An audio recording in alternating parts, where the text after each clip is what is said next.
Hey, it's David here from Freedom Founders. What kind of questions are you asking today?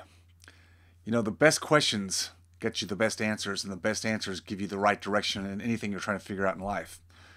This past week, I had a client, a member of Freedom Founders, asked me, said, and this is private, said, David, can you tell me what your net worth is?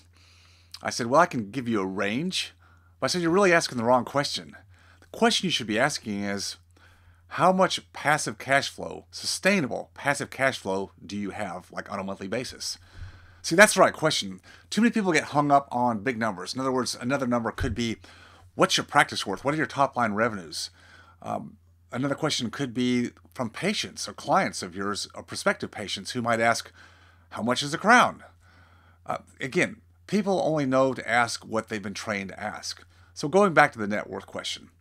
So the reason why net worth doesn't make much difference, oh yeah, in the bigger scheme of things, on a relative basis, yes, it can. But the real question is, what are you doing with your net worth? So a lot of people like to stack up all the assets, and they include their house and their cars, whatever equity they have if they're not leased up to the max.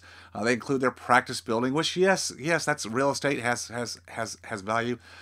They probably typically overinflate what their practice value is. They really don't know on the marketplace what it is.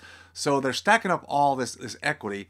And then it comes down to, well, with all this equity, let's say it's $1 million, $2 million of equity, but it's all in all these disparate things and they're little chunks of equity. What does equity really produce?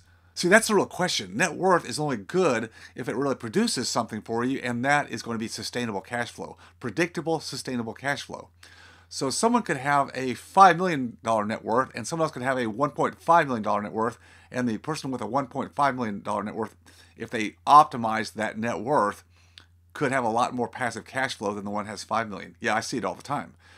And yet the person with 5 million thinks, well, I'm better off financially. Well, you only are if you can take that net worth and sell off some of the assets and actually come up with the actual capital. And now that you have the capital in cash, what are you going to do with that? Are you just going to spend it down till it's gone?